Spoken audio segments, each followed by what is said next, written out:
El tema de hoy es aparato urinario.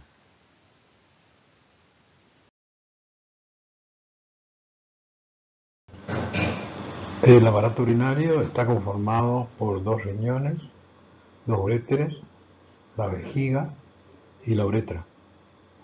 Las funciones principales que tiene el aparato es separar los productos de excreción metabólica, regular el volumen de líquido extracelular y la cantidad de líquidos del organismo, controlar el equilibrio ácido-base, y la función endocrina es secretar eritropoyetina, renina y vitamina D3. En la figura de la derecha tenemos los órganos que forman este aparato, los riñones, derecho e izquierdo, en la parte superior las glándulas suprarrenales, los vasos renales, arteria y vena, la pelvis renal, los uréteres, la vejiga y la uretra que pasa a través de la próstata.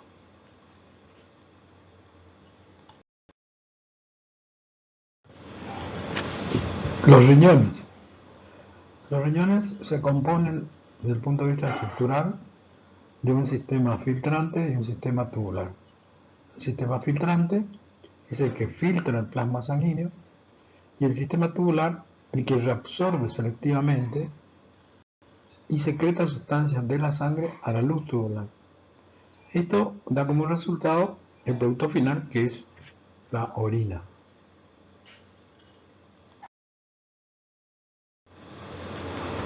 Los riñones son órganos pares en forma de A o poroto, rodeados por una cápsula constituida por dos capas, una externa de fibroblastos y fibras colágenas y una interna de miofibroblastos. Sobre el borde medial se encuentra el hilio renal, que se continúa hacia el interior en los senos renales.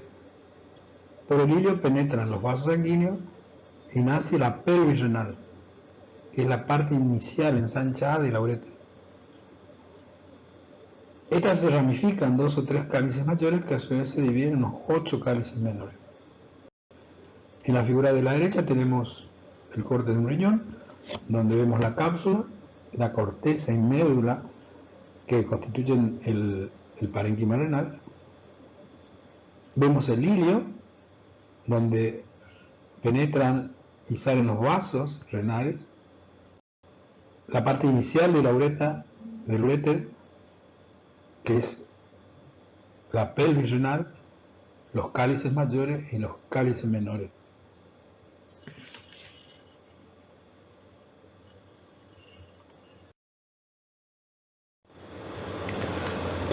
El parénquima renal está compuesto por una corteza y una médula.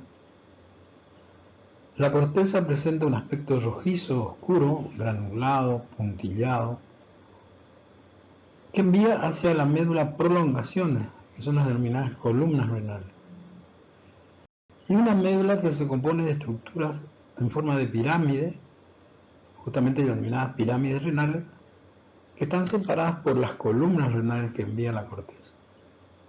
La base de esas pirámides se orienta hacia la corteza y el vértice o papila hacia un cáliz menor perforado por unos 250 orificios, que es el área cribosa. Desde la base de la pirámide se irradian delgadas estriaciones paralelas de la médula hacia la corteza, que se denominan los rayos medulares. En la figura que tenemos a la derecha vemos el corte de nuevamente un riñón, vemos el hilio renal con la arteria renal, la vena renal, el uréter, la pelvis, los cálices mayores, los cálices menores, y en parénquima renal tenemos la corteza y la médula. En la corteza encontramos los rayos medulares, las columnas renales, y en las pirámides terminan en el área cribosa, que es en la papila renal. Tiene una forma piramidal.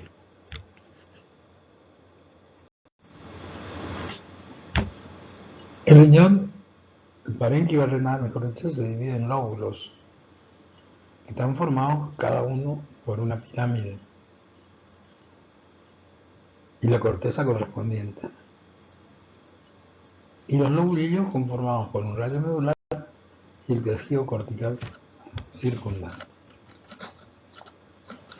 En las figuras de abajo tenemos hacia la derecha, tenemos una imagen macroscópica de un riñón bovino, que es el único mamífero que se puede demostrar a través de su superficie externa la división en lóbulos que tienen los riñones. En las otras especies, incluso el hombre, no se puede visualizar externamente la separación de los lóbulos. En la izquierda tenemos un corte transversal en una técnica especial donde vemos la estructura del riñón, la cápsula, la corteza, la médula, las pirámides renales y la pelvis renal.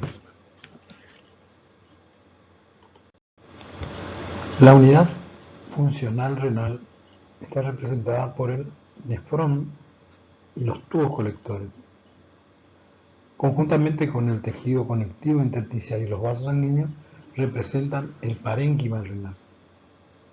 En la micrografía de la derecha, con la técnica corriente, tenemos una imagen de un lóbulo renal. Si comenzamos a mirar desde abajo, vemos el uréter, la pelvis, los cálices, la papila renal, que es el vértice de la pirámide renal.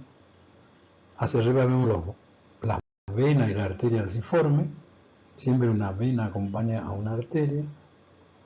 Los rayos medulares, los vasos rectos y los corpúsculos renales, que ya lo encontramos en la corteza del parénquima renal. El nefrón es una estructura que comienza en un fondo ciego, imaginado por un ovillo de capilares fenestrados, combinando estructuras de aspectos redondeados denominados corpúsculos renales. De allí parten porciones tubulares cuya primera porción se denomina tubo contorneado proximal, que presenta un segmento inicial contorneado y otro recto, descendente. En el esquema, la figura que tenemos a la derecha, tenemos un nefrón, hacia arriba tenemos el corpúsculo renal, el ovillo capilar, se mete en un fondo ciego. La primera porción, que es el tubo contorneado proximal, con su parte contorneada con voluta y su parte recta. Vemos un esquema de las células que tapizan el tubo. Hacia abajo tenemos un tubo contorneado distal. También la estructura que tienen las células. Un esquema. Continuamos con la porción delgada de la asa de Henle. Y hacia abajo el tubo colector. De manera que el nefrón está constituido por la estructura vascular, que es el ovillo capilares, el corpúsculo renal, tubo contorneado proximal, el asa de Henle, el tubo contorneado distal, y terminar en un tubo colector.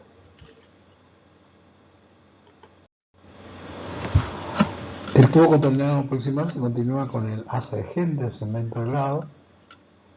Este se continúa con el tubo contorneado distal a nivel de su segmento recto, terminando en el segmento contorneado del tubo contorneado distal, después de atravesar una región que se denomina mácula densa. En la micrografía, con la técnica corriente que tenemos abajo, vemos la imagen del glomérulo o corpúsculo renal, vemos los vídeos capilares, cubiertos por una cápsula que es la cápsula del Bowman, y hacia los cortes transversales de infinidad de tubos contorneados proximales y tubos contorneados distales.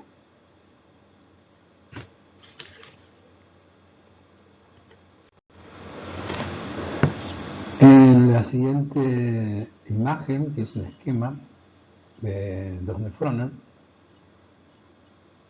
encontramos las estructuras que forman el glomérulo, la par convoluta y recta del tubo contorneado proximal, el segmento delgado de la asa de Henle y el tubo contorneado distal, y el tubo colector.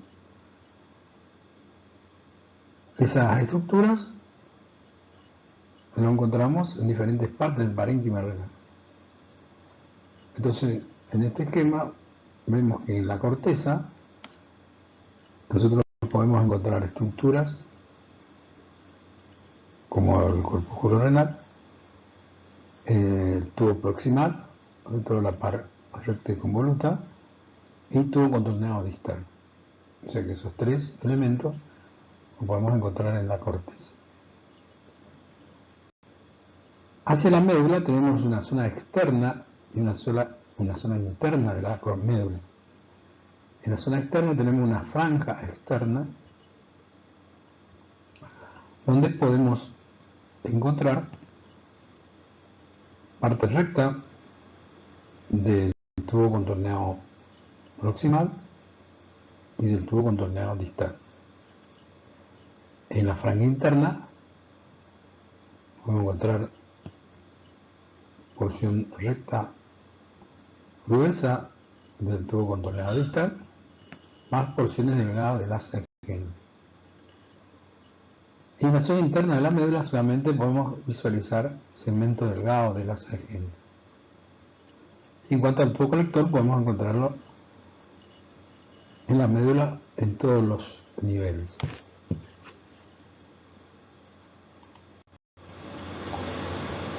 Entonces, como vimos que las diferentes partes del nefrón se localizan en diferentes partes del parénquima renal. Recapitulando, vemos que el corpúsculo renal, el tubo contorneado proximal y el distal están en la corteza. La parte recta del tubo proximal, el asa genital y la parte recta del tubo distal están en la médula. Ahí tenemos también en el esquema de la derecha, tenemos corte de un nefrón con su ubicación en diferentes partes en la corteza y en la médula interna y externa, la externa con su franja externa y su franja interna.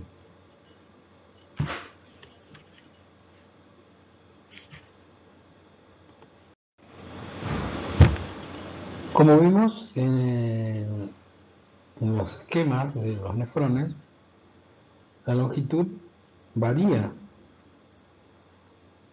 Vemos dos tipos de nefrones, básicamente. El denominado nefrón cortical, que tiene el corpúsculo en la corteza externa y un asa de Henle corta que se introduce en una pequeña porción de la médula. Y los nefrones yuctamedulares, que tienen el corpúsculo en la corteza profunda y un asa de Henle larga. Por supuesto, existen formas de transición entre estos dos extremos en la cortical intermedia. Los nefrones se conectan básicamente a los tubos colectores, que a su vez se vacían en el área cribosa de la papila renal.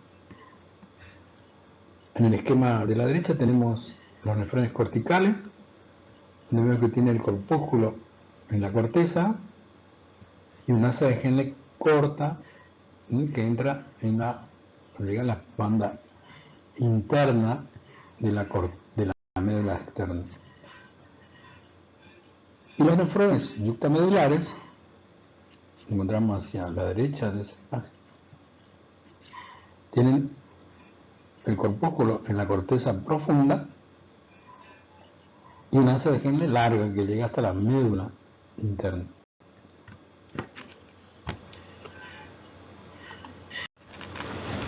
Vamos a ver ahora cada una de las partes que conforman la nefrona. Comenzando con el corpúsculo renal, que encontramos en la corteza. Es una estructura redondeada de unos 200 micrómetros de diámetro y está compuesta por un ovillo de capilares fenestrados, denominados glomérulos, que están rodeados por una cápsula de 2 hojas o capa, la denominada cápsula de Bowman. Ahí tenemos en la micrografía, a gran aumento, el ovillo de capilares, que forma el glomérulo, y la cápsula de Bowman, que deja un espacio. La cápsula tiene 2 hojas, una visceral y otra parietal, y deja un espacio, que es el espacio de Bowman.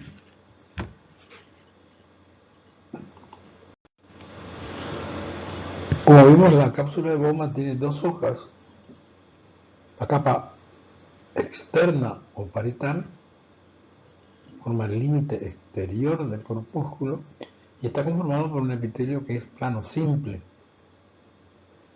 Y la hoja interna, o denominada hoja visceral, es la que recubre el glomérulo y se adosa sobre los capilares fenestrados.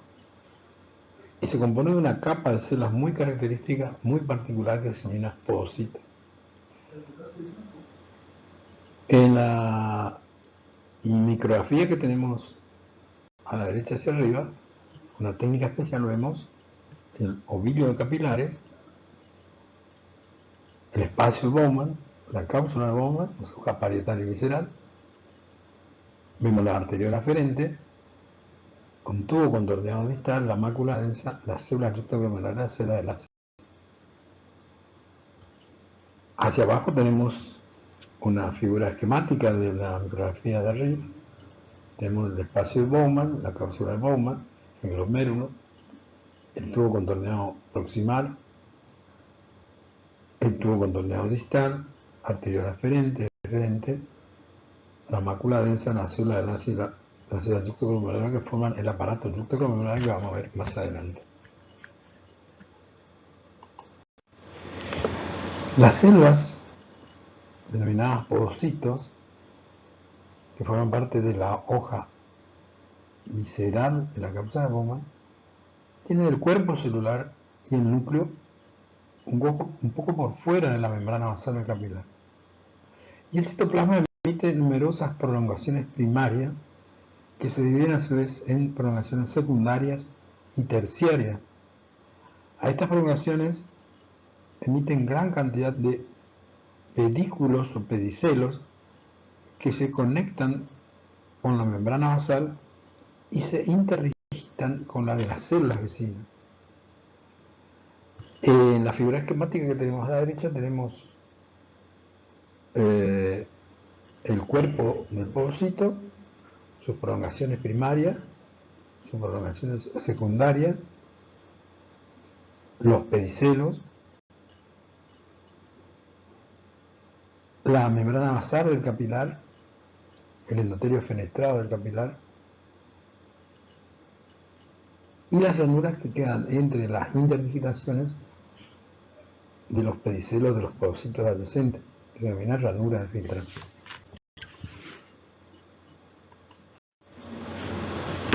Entre los pedicelos adyacentes encontramos una ranura, denominada ranura de filtración, de unos 35 nanómetros, donde el pedículo descansa sobre la membrana basal.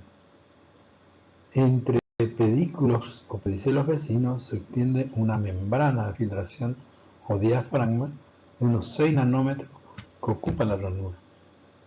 Estas presentan una condensación central desde el que parten filamentos o hebras hacia los pedicelos a intervalos regulares, y entre estas hebras se encuentran poros rectangulares. En la figura esquemática que tenemos a la derecha tenemos un corte, una porción de un capilar fenestrado con su membrana basal, el podocito con sus proyecciones primarias y secundarias,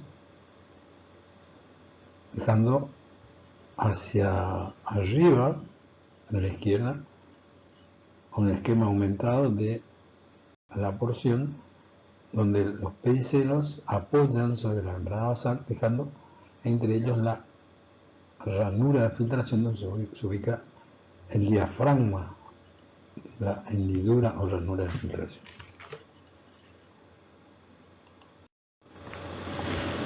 El espacio que queda entre las dos hojas de la cápsula de Bowman, la hoja parietal y la hoja visceral, se denomina espacio urinario o de Bowman. El ultrafiltrado, que se produce desde los capilares y atraviesa las paredes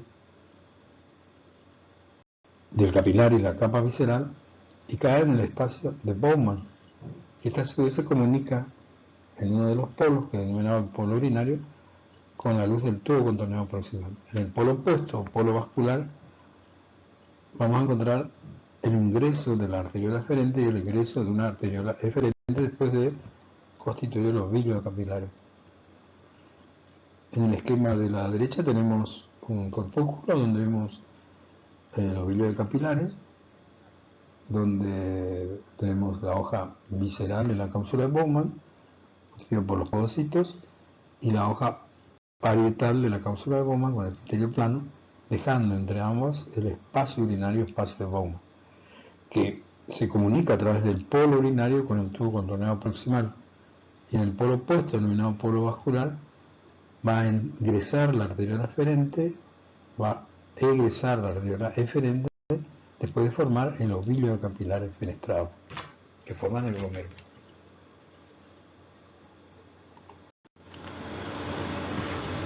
La arteriola eferente, al entrar, se divide en el corpúsculo en 5 ramas.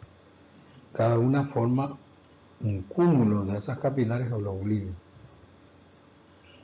Los capilares de todos los lobulillos se van a unir en una arteriola eferente que va a abandonar el corpúsculo a nivel del polo vascular. La lámina basal glomerular va a separar los podocitos del endotelio capilar. Mide unos 300 nanómetros. Y con el microscopio óptico se lo puede distinguir utilizando la técnica del PAS. En la esquema de la figura de la derecha tenemos un esquema donde vemos la cápsula de Bowman, la hoja visceral, unos podocitos adosados a los capilares, glomerulares, el espacio de Bowman, el espacio urinario, la hoja parietal, epitelio plano. Hacia el interior encontramos un nuevo tipo celular que son las células mesangiales intraglomerulares que cubren los espacios que no cubren los podocitos de la pared del capilar. Hacia el polo vascular tenemos la arteriola aferente, la arteriola eferente y las células mesangiales que al salir se denominan células mesangiales extraglomerulares. Hacia el polo urinario vemos a nivel de las arteriolas aferentes, las células extraglomerulares. En el tubo distal, la mácula densa. Esos tres elementos, las células mesangiales, la mácula densa y las células interglomerulares, van a formar el aparato interglomerular que vamos a ver más adelante. En la membrana basal se destacan 3 capas. Una intermedia más electrodensa, que es la lámina densa, que está rodeada por 2 capas más claras. La lámina rara interna y la lámina rara externa. Las células endotenales presentan un citoplasma aplanado, ensanchado alrededor del núcleo, y en las zonas aplanadas existen las fenestraciones que son de unos 70 nanómetros de diámetro, cada una presentando un diafragma. En la micrografía electrónica que vemos a la derecha tenemos la membrana basal, a la izquierda tenemos las células endoteliales con sus fenestraciones, y a la derecha tenemos los pedicelos de los podocitos y sus ranuras de filtración. La barrera de filtración está formada por el endotelio capilar, la lámina basal y la ranura de filtración. Esta barrera va a retener o filtrar los elementos figurados de la sangre y moléculas de gran tamaño, mientras que el agua y las moléculas de pequeño tamaño pasan. Este elemento va a ser filtrado o no dependiendo del tamaño, la carga y la fórmula de las moléculas. En la micrografía electrónica de la derecha, a 50.000 por, vemos la estructura de esa barrera de filtración glomerular. Hacia abajo tenemos la luz del capilar con el citoplasma del endotelio, las fenestraciones de 70 nanómetros y el diafragma de 14 por 14 nanómetros. Vemos la lámina basal glomerular con su lámina rara interna, su lámina densa media y su lámina rara externa, constituido fundamentalmente por paransulfatos, colágeno tipo 4 y laminina. Y hacia arriba de la membrana basal vemos las ranuras de filtración de 35 nanómetros que se encuentran entre los pedicelos de los pocitos con su ranura, con su membrana de la ranura de unos 6 nanómetros. Y hacia arriba la prolongación del pocito y arriba el espacio urinario o el espacio de Bowman. La región mesangial es la zona central de los vículos capilares, desde donde parten las asas capilares. Esta zona está ocupada por células que denominaron las células mesangiales, que están incluidas en una matriz mesangial extracelular. Se diferencian de las células endoteliales por sus núcleos oscuros y grandes, con prolongaciones citoplasmáticas que se entienden entre los capilares, con haces citoplasmáticos de filamentos similares a las células musculares lisas de actina y de miosina.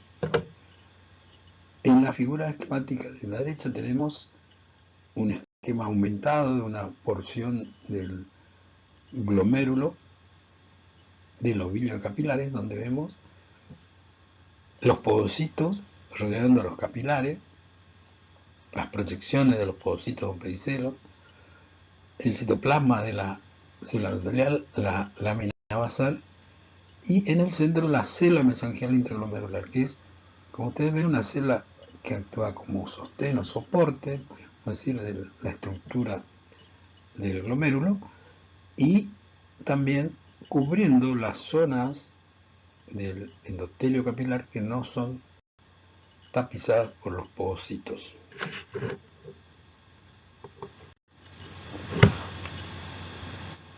Iniciando la porción tubular del nefrón, que se continúa del glomérulo, vamos a tener el tubo contorneado proximal.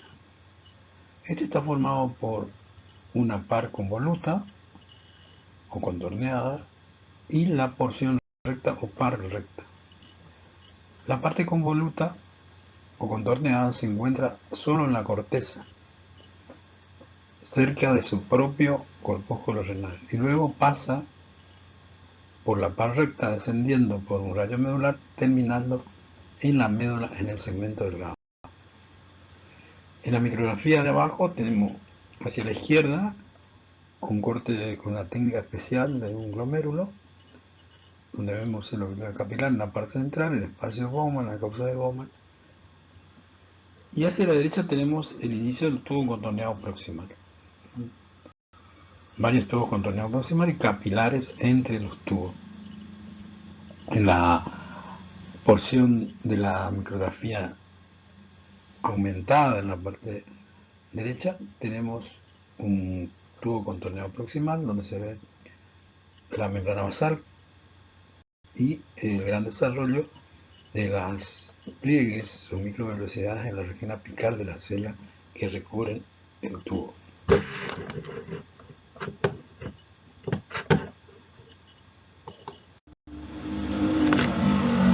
La pared está formada por una sola capa de células cilíndricas con un citoplasma muy eosinófilo y un núcleo central redondeado.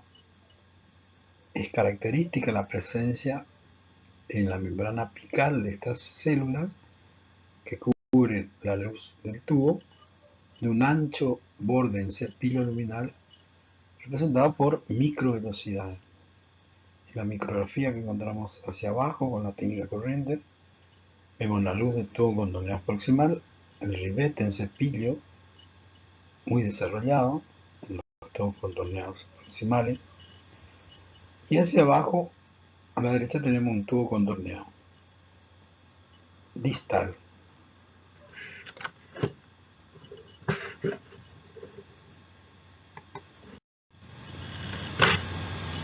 También en las células se pueden observar un ligero estriado vertical en la porción basal de cada célula, debido a la presencia de numerosas mitocondrias alargadas en sentido perpendicular a la membrana basal. Mediante la microscopía electrónica de transmisión se distingue también en la superficie lateral un complejo sistema de prolongaciones interdigitantes que estas incluso se extienden por debajo de células vecinas. En la micrografía electrónica de la derecha tenemos el detalle de una célula tubular, donde vemos el aumento en la parte superior, las microvelocidades que forman el reguetón mesopilio, y en la base de cada velocidad la gran cantidad de vesículas endocíticas. Estas vesículas también se encuentran acompañadas por lisosoma. Vemos la gran cantidad de mitocondrias que se disponen de forma vertical a la membrana o lámina basal, y en el aumento de hacia abajo vemos las prolongaciones, las interdigitantes hacia la membrana basal, los pliegues basales, y con la flecha se están señalando el detalle de las condensaciones que existen en la parte basal de esas prolongaciones interdigitantes, que constituyen terminaciones de microfilamentos similares a miosina y actina, que terminan en esa condensación.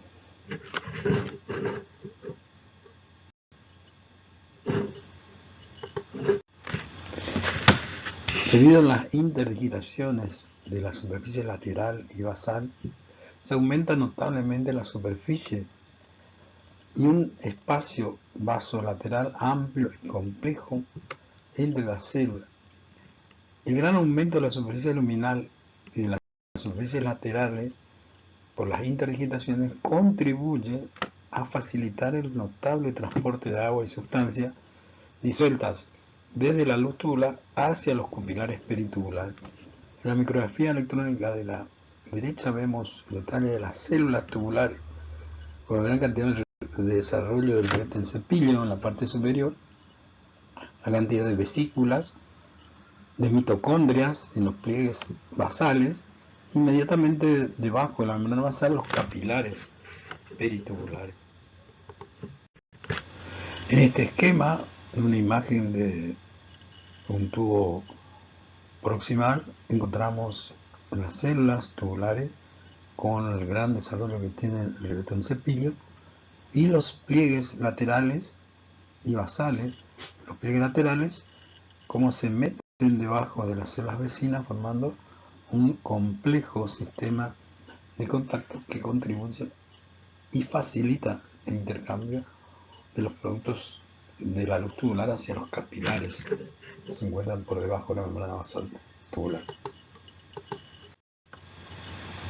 En esta micrografía, a gran aumento, vemos los tubos contorneados proximales, cómo aparecen con su borde en cepillo como deflecado.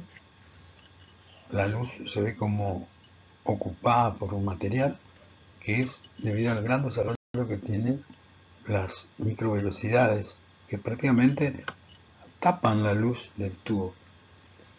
Es característico del tubo contorneado proximal esa característica estructural cuando uno mira con la microscopía óptica y con la técnica corriente. En cuanto a la estructura del cemento delgado del asa de Henle, en general la ubicación del cemento delgado depende del tipo de nefrón al que pertenezca.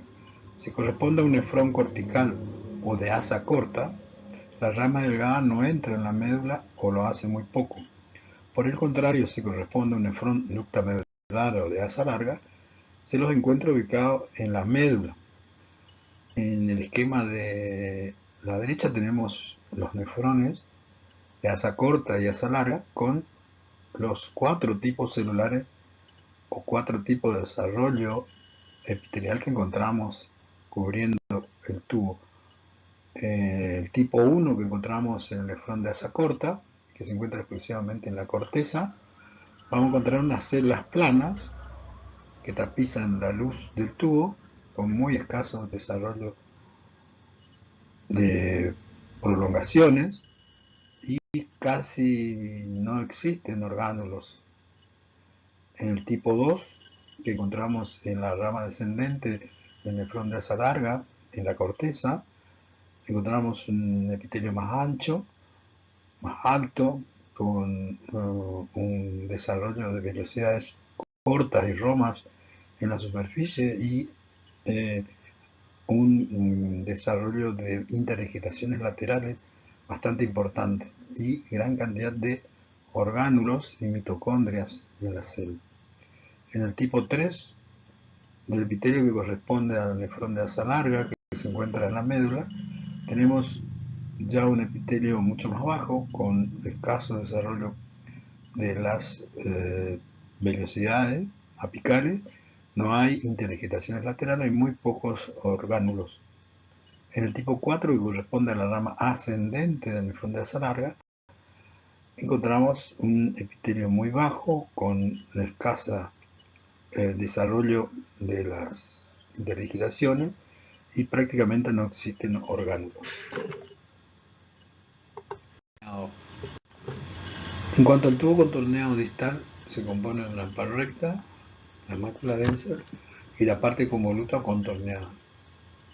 La porción recta recorre la porción externa de la médula y vuelve a su corpúsculo renal.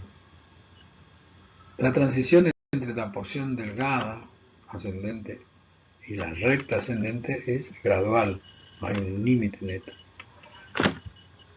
En la micrografía de abajo vemos los glomérulos renales con su característica. Tenemos los tubos contorneados proximales, donde vemos la luz como cerrada por el gran desarrollo que tiene el ribete en cepillo.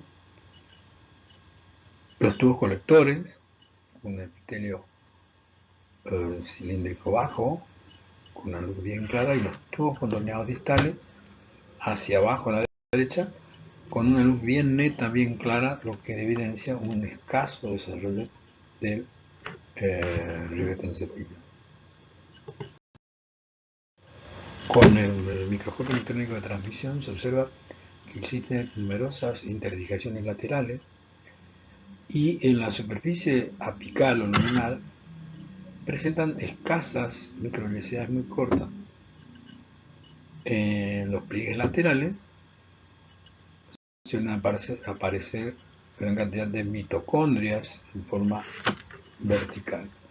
En la microscopía electrónica que observamos a la derecha, tenemos una célula que cubre el tubo contorneado distal, donde vemos la superficie luminal arriba con muy escasas microvellosidades. En basal, sobre la membrana basal, los pliegues que forman las interdigitaciones basales y el gran desarrollo y cantidad de mitocondrias que se observan en esa zona.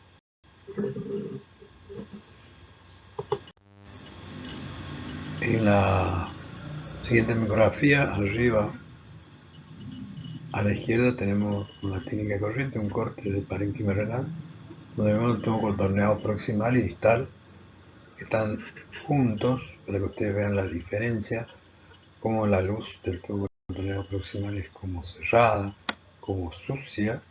En cambio, el tubo contorneado distal tiene un borde neto, la superficie apical del conducto.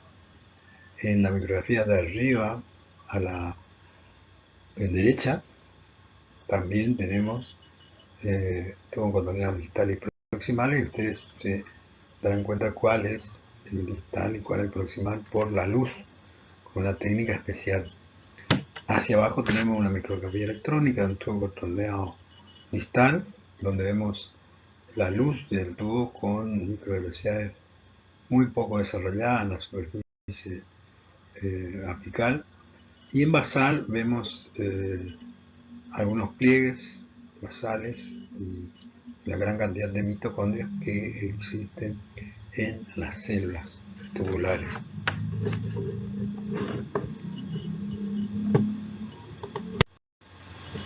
En esta micrografía, gran momento, vemos también un tubo contorneado distal con la superficie clara, neta, evidenciando el escaso desarrollo que tienen la microvelocidad en la superficie apical.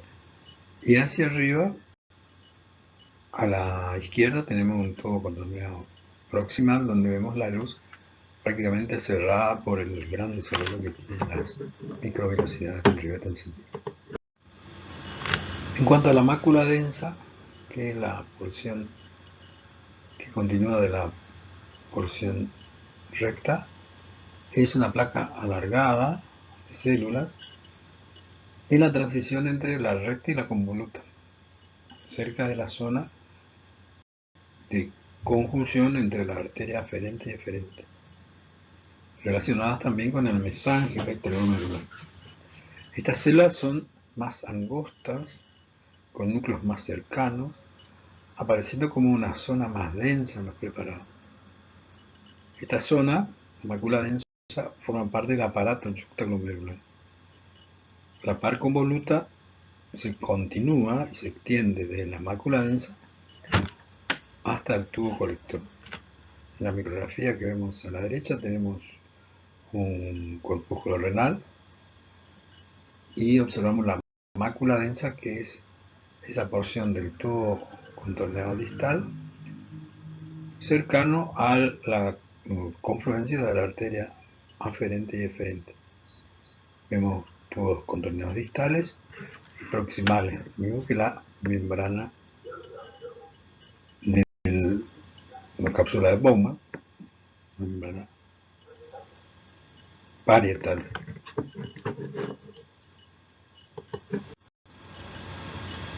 Por último tenemos los tubos colectores, que comienzan en la corteza y transcurren hacia la médula por los rayos medulares, recibiendo en su recorrido numerosos tubos distales.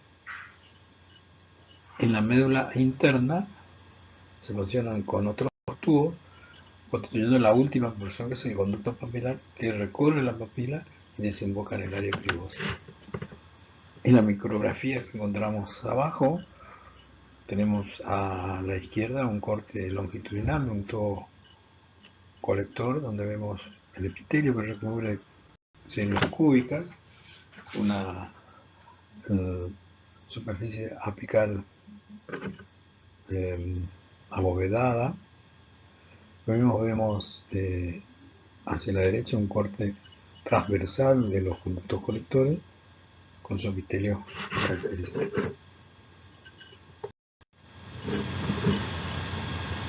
Las células que cubren la luz del tubo colector son células cúbicas con núcleo central. La superficie apical forma una eminencia cónica convexa hacia la luz. Existen dos tipos de células en la superficie: las principales o claras, que se encuentran en mayor número, y las intercalares u oscuras, que se encuentran en menor número, las que desaparecen por completo en la medular interna. En la micrografía electrónica que encontramos a la derecha, tenemos un tubo colector con las células epiteliales características, con su superficie apical abovedada. Encontramos vasos sanguíneos con glóbulos rojos en su interior, y encontramos también ramas delgadas de la ACGN. Acá ven claramente ustedes la diferencia que existe entre el ACGN y el vaso sanguíneo, que es la presencia de los glóbulos rojos, porque la estructura es bastante similar, porque están cubiertos de epitelio plano simple ambos. En esta micrografía a gran aumento con la técnica corriente observamos un corte a la altura de la médula del parénquima renal, donde encontramos asa de Henle, la rama ascendente y descendente, y encontramos tubos colectores, todos ubicados a nivel de la médula del parénquima renal. Bueno, en cuanto al aparato yuxtaglomerular, está formado por las células yuxtaglomerulares o células JC que aparecen en la pared de las arteriolas aferentes. Son musculares lisas que se diferencian en células epitelioides. En su citoplasma presentan gránulos de la enzima renina o sus precursores. Además, las células mesangiales extraglomerulares, que son continuación de las células mesangiales intraglomerulares. En la figura que tenemos a la derecha tenemos un glomérulo, el polo urinario donde está el tubo contorneado proximal, y el polo vascular donde vemos la confluencia de las arteriolas aferente y eferente, y el tubo contorneado distal donde a nivel de las células yuxtaglomerulares que aparecen en la arteriola eferente, en la pared de la arteriola eferente, se condensan las células de la pared del tubo contorneado distal formando la mácula densa, que conjuntamente con las células de Lassen, que son las células del mesangio extraglomerular, o antiguamente llamado cogenete polar de Parkinson, van a formar el aparato yuxtaglomerular. Esos tres elementos, la mácula densa, las células yuxtaglomerulares y las células mesangiales del mesangio extraglomerular. Las células yuxtaglomerulares van a ser las que van a contener los gránulos de renina. La mácula densa está en contacto directo con las células yuxtaglomerulares y son las células orientadas hacia las células yuxtaglomerulares de la pared del tubo contorneado distal constituye la mácula densa. La función del aparato glomerular es la producción y secreción de renina. En el esquema que encontramos a la derecha vemos una imagen de un glomérulo, vemos hacia abajo el tubo contorneado proximal, la pared parietal de la cápsula de Bowman que apoya sobre su membrana basal, vemos el espacio urinario, espacio de Bowman, los pocitos que apoyan sobre los capilares glomerulares, la lámina basal que forma la barrera de filtración, los pedicelos de los pocitos que dejan la ranura de filtración, y encontramos las células mesangiales del mesangio intraglomerular que se proyectan hacia el exterior a nivel del polo vascular en la confluencia de las arterias aferente y eferente, formando el mesangio extraglomerular, que relacionándose con las células yuxtaglomerulares de la arteriola eferente, que son células musculares modificadas, y la mácula densa, que es la célula pared del tubo contorneado distal, a ese nivel van a constituir el aparato yuxtaglomerular. La mácula densa, las células yuxtaglomerulares y las células mesangiales extraglomerulares o células de Lasse. Los gránulos de renina van a encontrarse en el citoplasma de las células yuxtaglomerulares. En cuanto al tejido intersticial, que es el tejido que queda entre los tubos y los vasos sanguíneos, es escaso en la corteza, representa un 7% aproximadamente, y más abundante en la médula, donde representa un 20% del parénquima. En la corteza ocupan las hendiduras entre los corpúsculos renales y los túbulos. La mayor parte son fibroblastos y macrófagos. En la corteza producen la eritropoyetina, que estimula la eritropoyesis en la médula ósea. Y en la médula se parecen a miofibroblastos las células. Otras se modifican y se denominan células intersticiales cargadas de lípidos, que son las productoras de las prostaglandinas.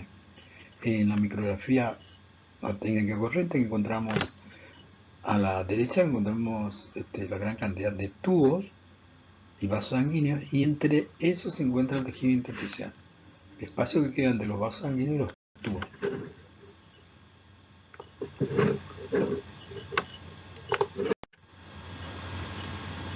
Ahora vamos a ver la irrigación sanguínea del riñón, que es sumamente importante porque es el órgano que filtra la sangre. Cada riñón recibe de la aorta una arteria renal, que se divide en el ilio en 5 arterias segmentarias. Desde el punto de vista funcional son arterias terminales. Esta en cada seno se ramifica dando las arterias interlobulares o interlobares. Ingresan al parénquima renal en las columnas renales entre las pirámides. En la base de la pirámide dan origen a varias arterias arciformes. En el límite córtico-medular, cada una de ellas emite varias arterias interlobularias. En la figura esquemática que tenemos a la derecha, tenemos un corte de la médula y la corteza, donde tenemos un nefrón con todas sus partes, glomérulo, tubo contorneado proximal, lazo de Henle, el tubo contorneado distal, y los tubos colectores, que terminan en tubo de Bellini. Tenemos la arteria interlobar, que a nivel de límite córtico renal va a constituir la arteria arciforme, cada una de las cuales va a emitir las arterias interlobulares, que a su vez van a emitir la arteriola aferente, que va a formar el lóbulo capilar y va a salir la arteriola eferente.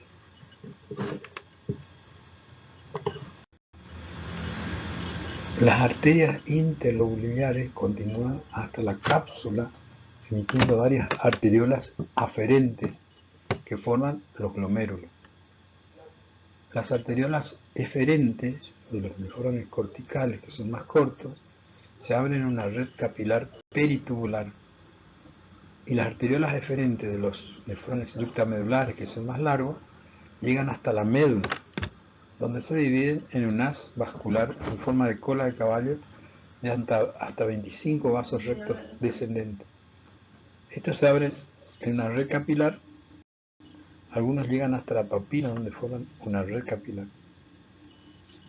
En el esquema que tenemos a la derecha, vemos la sistematización de la irrigación renal a partir de la arteria arciforme, está marcado en 1, en 2 la arteria interlobular, que va a producir los arteriolas aferentes, 3, 4 el glomérulo, 5 la arteriola eferente, que va a formar el plexo peritubular a partir de los nefrones corticales, y los nefrones yuctamedulares van a producir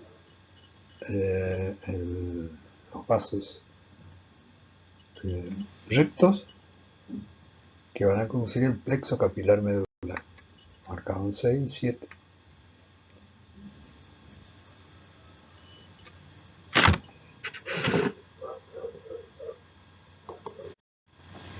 En cuanto al retorno venoso, el recorrido en la corteza, la mayoría de los vasos capilares se vacían desde el plexo capilar directamente en las venas interlobulares. Siguen a las arterias y terminan en las venas arciformes, que presentan anastomosis entre sí y drenan en las venas interlobulares, que se unen y forman la vena renal, que termina en la vena cava. En la médula, el drenaje se produce a través de los vasos rectos ascendentes, que reciben sangre de los distintos niveles de la médula, y estos se vacían en las venas arciformes. Aquí tenemos el esquema. En la parte derecha tenemos la arteria arciforme y la vena arciforme, con el drenaje a través de las venas interlobulares, la vena arciforme, la red capilar de los vasos rectos ascendentes de la médula, que se vacían en la vena arciforme, y todos van a ir a terminar en las venas interlobulares, la vena renal y por fin en la vena cava. Con referencia a las vías urinarias, vemos que desde el área cribosa la orina pasa de las papilas a los cálices menores, de ahí a los cálices mayores, a la pelvis renal, al uréter, vejiga y uretra. Las características histológicas son similares, salvo en la uretra, y la pared se compone de 3 capas: una túnica mucosa, una túnica muscular y una túnica adventicia. En la vejiga y los uréteres están revestidos en parte por serosa. La túnica mucosa está revestida por un epitelio de transición, denominado brotelio, que tiene un espesor de unos 2 o 3 capas celulares en el cáliz y pelvis, y de 6 a 8 capas celulares en la vejiga. Con el microscopio electrónico de transmisión se observa una condensación en el plasmalema o membrana plasmática luminal de unos 12 nanómetros, siendo mayor en la parte externa de la membrana trilaminar, lo que le confiere el aspecto asimétrico a la membrana celular de cada una de las células. En la micrografía de técnica corriente vemos el epitelio de transición, ya conocemos, la membrana basal, la lámina propia, capilares, y en las células de las capas más superficiales del urotelio vemos características células en raqueta o globulosas.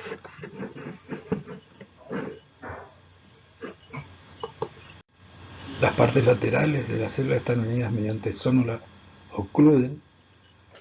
La membrana plasmática luminal presenta placas de unos 0,4 micrómetros engrosadas y asimétricas de aspecto rígido, y zonas interplaca o intermedias o zonas de bisagra de aspecto normal y flexible. Acá vemos en el esquema de la derecha, en la parte superior, la región interplaca y las placas que son rígidas y las interplacas flexibles, donde está expandida la membrana. Cuando se contrae la membrana, las placas invaginadas de las regiones interplacas que se contraen y disminuye la superficie de la membrana.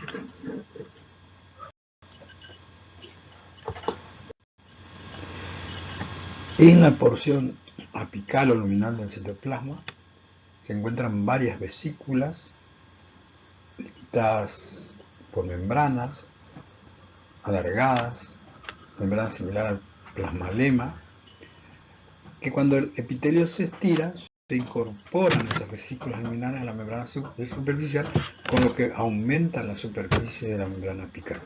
Que vemos en la microscopía electrónica, ahora aumenta la superficie luminal de una célula con las vesículas que están metidas en el citoplasma y otras se están incorporando en el momento de estiramiento de la membrana.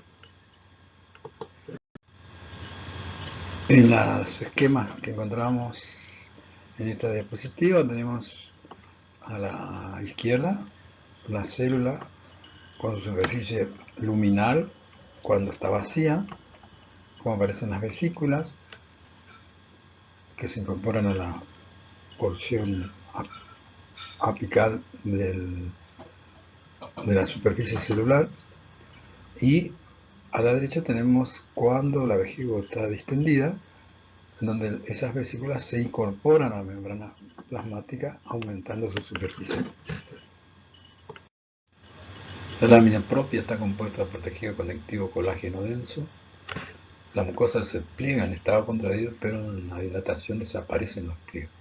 En la micrografía con la técnica corriente que vemos a la derecha tenemos el epitelio, transición, el 1, 2, la lámina propia, y el 3, la túnica muscular. La túnica muscular está compuesta por una capa longitudinal interna y una capa circular externa de células musculares. En la parte inferior del uréter y en la vejiga aparece una capa muscular longitudinal externa. La túnica adventicia de tejido conectivo laxo. En la túnica vesical existe un plexo, el plexo vesical. Este participa contribuyendo al vaciamiento vesical. En la micrografía tenemos un corte de una técnica corriente, donde vemos el epitelio transición, el 1, y el 2, la túnica muscular. En esta micrografía tenemos el corte de un uréter, tenemos la túnica mucosa con el epitelio, la lámina propia, la túnica muscular con la capa muscular longitudinal interna y la capa muscular circular externa, y por fuera la túnica adventicia. En cuanto a la uretra, varía de acuerdo a si es masculina o femenina. En la uretra femenina el epitelio es predominantemente de tipo plano estratificado, con porciones de epitelio pseudoestratificado o estratificado. A menudo se encuentran glándulas intraepiteliales mucosas, las glándulas del Ité. La lámina propia se compone de tejido conectivo laxo, complejos muy desarrollados de venas de paredes finas semejantes a un cuerpo esponjoso. En la imagen de abajo tenemos el epitelio, la lámina propia, la túnica muscular y la adventicia.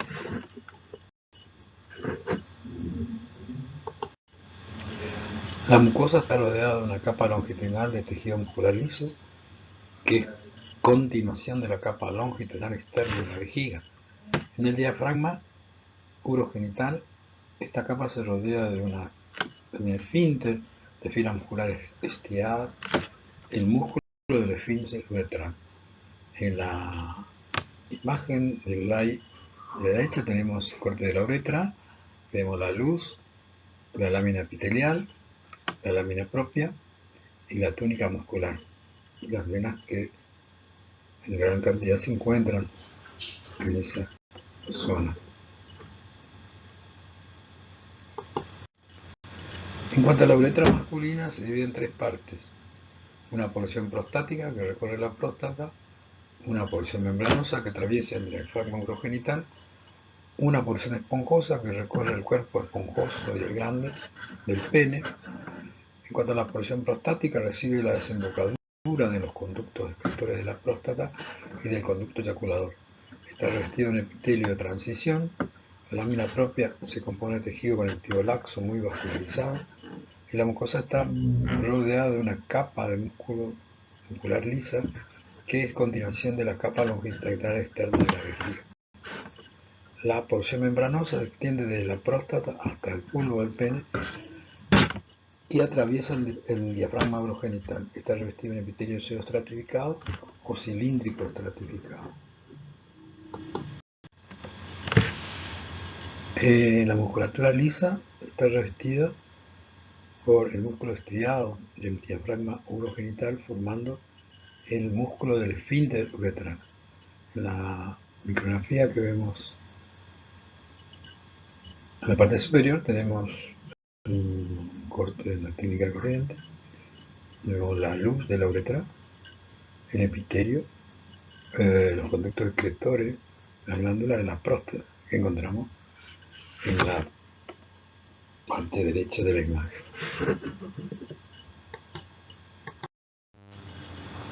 La porción esponjosa recorre el pene rodeado del cuerpo esponjoso de la uretra, el epitelio pseudoestratificado cilíndrico estratificado hasta la desembocadura externa, donde aparece tejido plano estratificado.